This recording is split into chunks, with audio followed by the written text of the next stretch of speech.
The officer did not answer right away.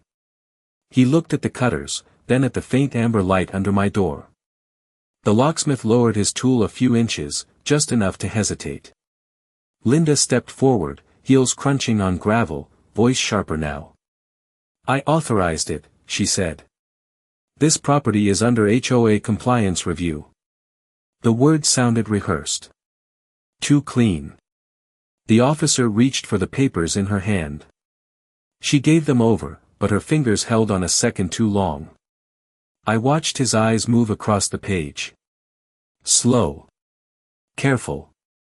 The breeze shifted, carrying the smell of warm engine oil from the cruiser and damp wood from my porch. Behind us, one of the board members whispered, thinking the camera would not pick it up. "Why is there a light?" The officer looked up. "What system is inside that cabin, sir?" he asked me. I kept my voice even. "Gate control and emergency access relay for the North Ridge," I said. "Installed and maintained by me." Linda laughed, short and dismissive. "He is exaggerating," she said. "It is just a hobby workshop." The locksmith glanced at her, then at the door again. He knew better. Anyone who works with hardware knows the difference between decoration and design. The lock had no visible brand. No exposed screws. The metal sat flush with the frame like it belonged there. The officer handed the papers back. "This parcel number does not match this address," he said. Linda's smile flickered. Just a second. Then it came back, tighter. "Clerical error," she said. "The intent is clear." The amber light blinked again. Once. Twice. Down the road, the gate motor engaged with a low, steady hum. Not opening. Not closing. Cycling. Testing. The officer turned his head toward the sound. "Is that normal?" he asked. I shook my head once. "Only when the system registers unauthorized tampering," I said. The words landed heavy in the quiet. One of the board members lowered their phone. Another took a step back. Linda did not move. "You installed a trap," she said, louder now, like volume could fix the situation. I did not answer that. The locksmith cleared his throat. "Ma'am, I was told this was a standard lock replacement," he said. "This is not standard." The cutters scraped again, but softer this time, like even the metal did not want to continue.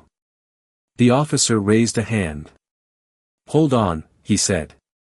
"Nobody cuts anything else until we understand what this system does." Linda's jaw tightened. Her eyes went to the door, then to me, then back to the officer.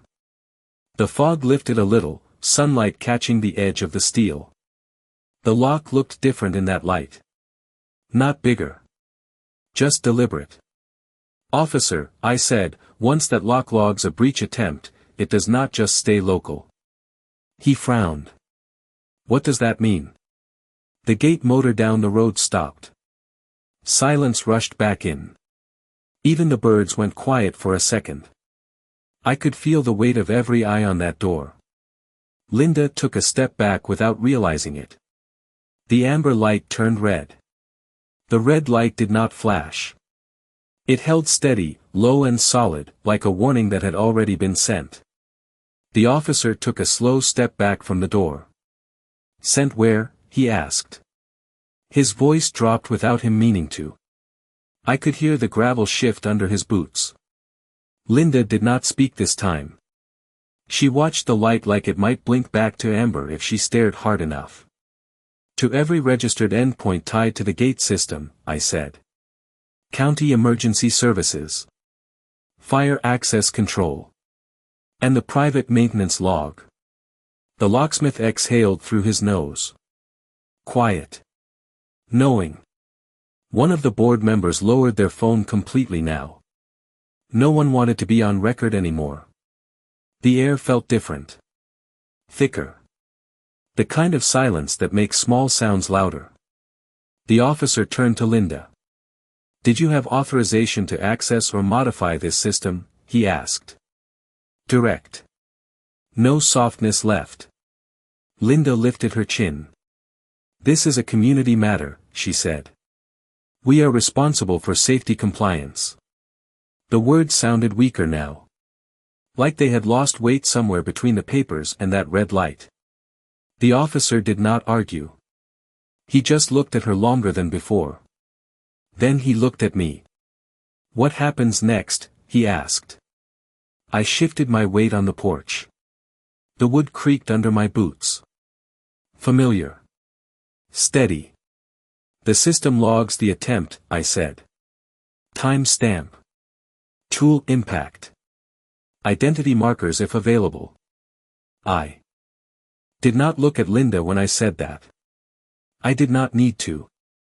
I could feel her attention shift toward me, sharp and sudden. And, the officer asked. A faint chime came from inside the cabin. Soft. Electronic. Not loud enough to startle. Just enough to confirm. The red light held. And it flags the access route, I said. Including the road and gate segment used to approach. The officer turned his head toward the gravel road again.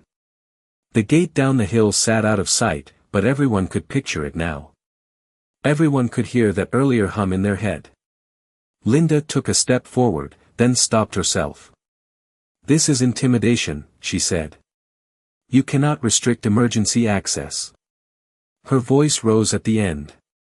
Not confident. Just louder. I nodded once. I agree, I said. Emergency access cannot be restricted. I let that sit there for a second. The breeze moved again, carrying the smell of pine and distant lake water. Calm.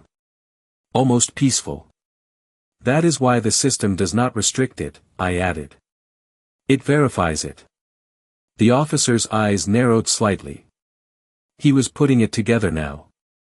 Piece by piece.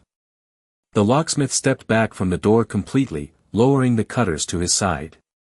I am done here, he said quietly. One of the board members muttered something about calling legal. Linda ignored him. She was focused on me now. You set this up to make us look like criminals, she said. I shook my head. Slow. No, I said. I set it up to record what happens when someone tries to force access without authority. The words hung there. Clean. Unavoidable. The officer took a breath. Ma'am, he said to Linda, I am going to need you to step away from the door. She did not move right away. Her eyes flicked to the lock one more time. Then to the red light. Then to the officer. Another second passed. Then she stepped back. Heels scraping gravel. Small. But final. The red light stayed on.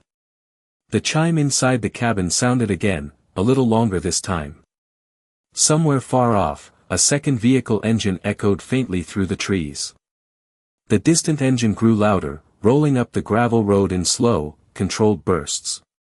Not a rush. Not panic. Intentional. The officer turned toward the sound first. His posture changed. Straighter. More alert. Linda followed his gaze, but her face did not move the same way. She looked uncertain. That was new. A dark county truck came into view between the trees, tires crunching over stone, stopping just short of the bend. The emblem on the door caught the light. Emergency Access Division. The same network tied to the gate system. The same system now flagged in red. No one spoke for a few seconds. Even the board members stayed quiet. One of them slowly lowered their phone completely, like recording this might suddenly become a bad idea. The truck door opened. A man stepped out, mid-50s, tan work jacket, clipboard already in hand. He did not rush. He did not need to. He had already been called. Automatically. By the system Linda told them to brake. He walked up the path without looking at anyone until he reached the porch. Then his eyes went straight to the lock. To the red light. He nodded once, like confirming something he already expected. Who initiated forced access? He asked. Calm. Flat. The officer glanced at Linda. Just a quick look. Enough. The man followed that look. Linda straightened her shoulders. We are conducting a compliance inspection, she said. The words sounded thinner now. Less control behind them. The man made a small note on his clipboard. The pen scratched across paper. Loud in the quiet. Do you have registered authorization for this parcel? He asked. Linda opened her mouth, then paused. That pause lasted half a second too long. The kind of pause people notice. The kind that changes everything. The officer shifted his stance again. Subtle. But it created space between him and her. I stayed where I was. One step from the door. One step from the system that had already done what it was designed to do. The man looked at me next. You are the registered installer, he asked. I nodded. And maintenance holder, I said. He checked something on his clipboard. Another small scratch of pen. System flagged unauthorized breach attempt at 0642, he said. Tool contact confirmed. Access route logged. He lifted his head slightly, looking past us toward the road. Gate. Segment 3 engaged verification cycle, he added. The officer exhaled slowly. He understood now. This was not just a lock. This was infrastructure. Linda stepped forward again, but slower this time. Careful. This is excessive, she said. We are trying to ensure safety. Her voice did not carry the same edge anymore. It sounded like she was trying to catch up to something that had already moved ahead of her. The man closed his clipboard halfway. Not fully. Just enough to pause. Safety systems do not respond well to unauthorized interference, he said. No emotion. Just fact. The red light stayed on. Steady. Watching. The wind picked up slightly, brushing through the trees, carrying the low scent of lake water up the hill.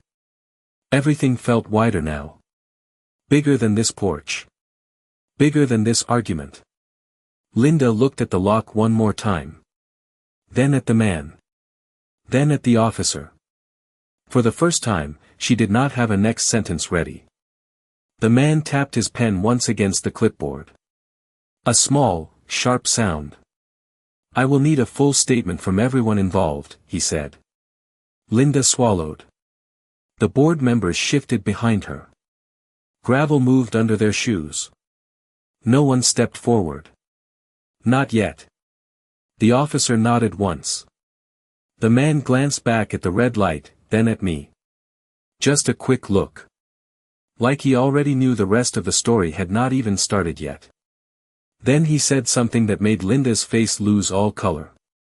Ma'am, you understand this is now a recorded interference with a registered emergency access system, he said, calm and steady, like he had said it many times before. The words landed harder than anything else that morning. Linda did not answer right away. Her mouth opened slightly, then closed. The board members behind her shifted again, one of them stepping farther back toward the road like distance might undo what just happened. The officer looked at Linda, waiting.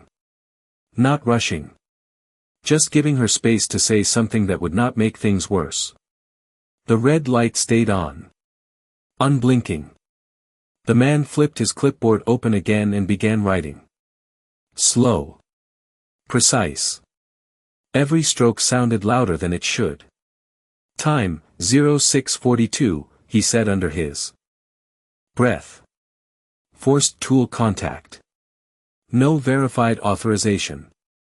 He did not look up. He did not need to.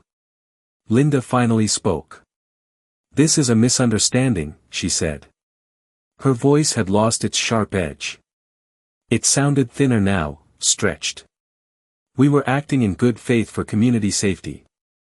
The officer glanced at the papers she still held. Those documents do not match this property, he said. No accusation. Just fact. Linda tightened her grip on the pages. The corner bent under her fingers. A small detail, but it said everything. I leaned one hand on the porch rail. The wood was warm now where the sun had reached it. The calm felt strange in my chest, like everything had already moved past the point of argument. Officer, I said, the system also logs repeated attempts. He looked at me. Just a quick glance. There were earlier pings, I added. 2 nights ago. And yesterday afternoon. Linda's head turned fast. Too fast. That is not accurate, she said. But she did not look at me when she said it. She looked at the man with the clipboard. That was her mistake. He paused his writing. Just for a second. Then he turned one page back. Flipped it. Checked something. The sound of paper sliding felt sharp in the quiet air. System shows pre-event access attempts, he said. Unverified. He tapped the page once with his pen. Same route. The board members went still. No whispers now. No phones up. Just silence. The officer shifted his stance again, now fully facing Linda. Ma'am, I need you to explain that, he said. Linda shook her head once. Small. We were inspecting, she said. The words sounded weaker each time she used them. Like they lost meaning with repetition. The man closed his clipboard halfway again. Not finished. Just pausing. Inspection requires authorization, he said. And coordination with system holder. His eyes moved briefly toward me, then back to Linda. Neither occurred. The wind picked up slightly, moving the branches overhead. Light flickered across the cabin wall, across the lock, across that steady red glow. Linda looked at the door again. Then at the officer. Then at the man. Her shoulders dropped just a fraction. Enough to notice. Enough to show something had shifted inside her calculation. She was no longer controlling the scene. The scene was closing around her. The officer took a slow breath. At this point, he said, this is no longer a simple HOA matter. That sentence settled over everything. Final. Heavy. No one argued it. Not even Linda. The man nodded once, like confirming the direction things were about to go. He adjusted his grip on the clipboard, then looked down the road again, toward the bend where his truck Saturday. There is one more thing we need to verify, he said quietly. Linda's eyes followed his gaze, and for the first time, she looked unsure where this was leading. The man stepped off the porch and motioned toward the road. We need to check the gate log directly, he said. His voice stayed level, but there was no room left for debate. The officer nodded and followed him without hesitation. Gravel shifted under their boots as they moved downhill. Linda stood still for a second, then turned and followed, slower, like each step needed to be decided. The board members trailed behind her, no longer filming, no longer speaking. I stayed where I was for a moment, watching the red light hold steady beside my door. Then I stepped down from the porch and walked after them. The air felt cooler under the trees. The smell of the lake grew stronger as we moved closer to the bend. The gate came into view in pieces. First the metal post. Then the control box. Then the barrier arm, still down. Locked in place. The motor housing gave off a low hum, not loud, just enough to remind everyone it was active. The man stopped in front of the control box and opened a side panel with a key from his pocket. The click of that latch sounded clean. Official. He glanced at me once, just to confirm. I gave a small nod. Inside the panel, a small screen glowed pale blue. Lines of text moved slowly across it. Time stamps. Access attempts. Route identifiers. The officer leaned in slightly, careful not to touch anything. That is live? He asked. Yes, the man said. Real-time log. Linda stepped closer, but not too close. She kept a small distance from the open panel, like it might respond to her again. This does not prove intent, she said. Her voice was controlled, but it carried less weight now. The man did not answer her. He tapped a button on the side of the panel. The screen shifted. A new set of entries appeared. Clear. Ordered. Unmistakable. Pre-event attempt, he read aloud.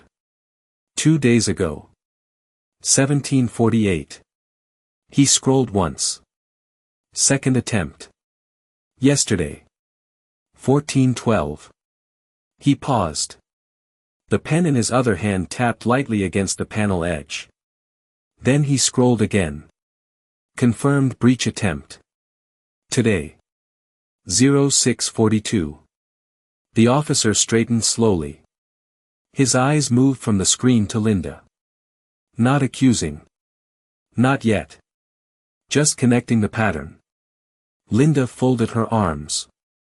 A small defensive move. We were checking access points, she said. The words sounded practiced again, but they no longer fit the scene. The man pointed to a line on the screen. Same access route each time, he said. Same gate segment. No coordination request filed. He turned his head slightly toward her. That is not inspection protocol. The barrier arm gave a soft mechanical click, like it was adjusting pressure. The sound made one of the board members flinch. The officer looked down the road, then back at the panel. So every attempt was logged, he said. And flagged, the man replied. He closed the panel slowly, the latch snapping into place with a final, controlled sound. Linda looked at the closed box like it had just sealed something she could not reach anymore. The wind moved through the trees again, lifting dust from the road in a thin line that drifted past the gate. Everything felt exposed out here. No walls. No cover. Just records and systems doing exactly what they were designed to do. I stepped forward just enough to stand beside the man. Not in front. Not behind. Beside. The officer noticed that. He noticed everything now. What happens when a pattern like this is confirmed, he asked. The man did not answer right away. He looked down at the latch. Then at the barrier arm. Then back up at Linda. A pause. Measured. Deliberate. Then it is no longer just about access, he said quietly. Linda's arms tightened across her chest. She did not ask the next question. But everyone else felt it hanging there. The man did not raise his voice, but every word carried. It becomes a documented pattern of unauthorized system interference, he said. The officer nodded once, slow, like the weight of that phrase had settled in. Linda shifted her stance, gravel crunching under her heel. That is an interpretation, she said. It sounded like a line she had used before. It did not land the same way now. The man tapped the side of the control box lightly with his pen. No, he said. That is classification. The distinction hung in the air. Clean. Unarguable. A breeze moved through the trees, pushing a ripple across the lake behind the gate. Sunlight caught the surface in broken flashes. Everything looked calm. The system did not care how calm it looked. It only cared what happened. The officer stepped closer to the gate, studying the barrier arm, the hinges, the housing. So every attempt routes through here, he said. And gets recorded. The man nodded. Every attempt leaves a trace, he replied. Especially repeated ones. Linda glanced at the board members behind her. No one met her eyes. One of them looked down at their shoes. Another turned slightly away, like they had already stepped out of whatever this had become. I stayed still, hands at my sides, letting the silence do the work. The officer turned back toward Linda. "Ma'am, you understand we have 3 logged attempts now," he said. His tone had changed. Less neutral. More structured. Linda crossed her arms tighter. "We were checking for access compliance," she repeated. The words sounded thinner each time, like they were wearing out. The man shook his head once. "Compliance checks do not use forced tools," he said. "And they do not bypass system holders." He let that sit for a second. The wind shifted again, carrying the faint scent of warm metal from the gate housing. The barrier arm gave a small adjustment click. Subtle. Mechanical. The kind of sound you only notice when everything else is quiet. The officer looked at the control box, then back at the man. "What triggers escalation beyond logging?" he asked. That question changed the air. Linda felt it. She took a small step back without meaning to. The man rested his pen against the clipboard. "Not writing now. Just holding it. When the system confirms intent through repetition," he said. "And when the access point is critical infrastructure." He did not rush the words. He let each one land. The officer glanced toward me. Brief. Then back to the man. "This qualifies," he said. The man gave a small nod. "Yes," he answered. Linda's voice came out sharper this time. "This is a private cabin," she said. "You are overextending authority." The man turned his head slightly toward her. "Not fully. Just enough. The cabin is private," he said. "The system it houses is not." That sentence settled everything in a way nothing else had. The board members went completely still. No shifting now. No whispering. Just the sound of wind through leaves and the low hum of the gate motor holding steady. The officer took a slow breath, then straightened. "At this point," he said, "I need everyone to remain available for follow-up." He looked directly at Linda when he said it. Not hostile. Just firm. Linda opened her mouth, then closed it again. For the first time, she did not have a response ready. The man lifted his clipboard again and flipped to a fresh page. The paper made a crisp sound. New record. New entry. "We will be forwarding this log for review," he said. He did not specify where. He did not need to. The implication was enough. The lake breeze picked up, brushing past us, carrying that same quiet, steady calm that had been there all morning. But now it felt different. Like something had shifted under it. Like the surface no longer matched what was happening underneath. Linda looked from the gate to the road, then back to the control box. Her shoulders tightened, then dropped slightly, like she was realizing the shape of the situation all at once. The officer took one last look at the panel, then at me. Not accusing. Not questioning. Just acknowledging. The man closed his clipboard with a soft, final tap. Then he said something that made the next step unavoidable. "This log is now locked for external review," the man said.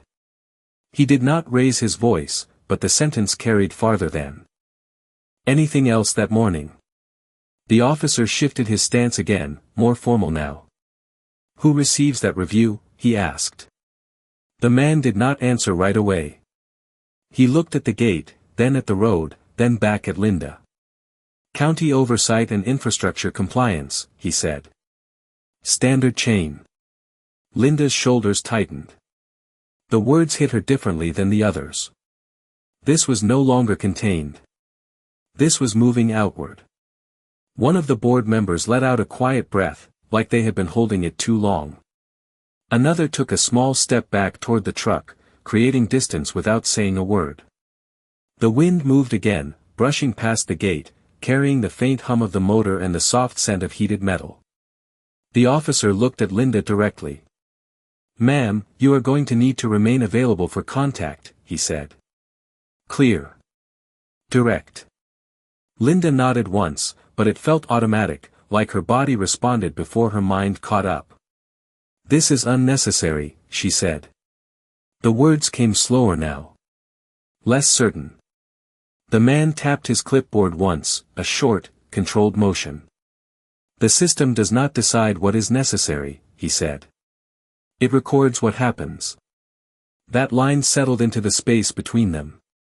Final. Linda looked at the control box again. Then at the barrier arm. Then back at the man. Her eyes searched for something to hold on to. Something to push back with. There was nothing left in the moment. The officer turned slightly, scanning the road, the trees, the line of cabins beyond the bend. "How far does this system extend?" he asked. The man glanced at me, then back at the officer. "All access points along the North Ridge," he said. "Including emergency routing to the lake and fire access paths." The officer let that sink in. This was not a single door. Not a single lock. This was a network. Linda shifted again, slower this time. "We were never informed," she said. It sounded like a complaint, but it came out closer to a realization. I finally spoke. "You were informed not to interfere," I said. My voice stayed calm. No edge. Just fact. Linda looked at me, and for a second, there was something different in her expression. Not anger. Not control. Recognition. The kind that comes too late. The man closed his clipboard fully this time. A firm, final sound. "From this point forward, any further contact with this system must go through the registered holder," he said. He did not look at me when he said it, but the meaning was clear. The officer nodded. "Understood," he said. The board members said nothing. They did not need to. Their silence was louder than anything they had recorded earlier. The gate motor gave a low, steady hum again, like it was returning to idle after a long cycle. The barrier arm stayed down. Controlled. Stable. Linda looked down the road once more, then back at the control box. Her hands relaxed at her sides. Just slightly. The tension did not disappear. It shifted. She was no longer pushing forward. She was recalculating. The officer took one last look at the scene, then stepped back from the gate. The man moved toward his truck, slow, measured, like everything that needed to happen here had already been set in motion. I stayed where I was, feeling the quiet settle back in layers. The trees. The lake. The hum of the system. Everything looked the same. Nothing was the same. Linda turned toward the road, then paused. Just for a second. Like she was about to say something. Then she stopped. The words did not come. She kept walking. Gravel shifted under her steps, softer now. Less certain. The board members followed her without speaking. The officer remained a moment longer, watching them go. Then he looked back at me. Not questioning. Not accusing. Just acknowledging the line that had been drawn.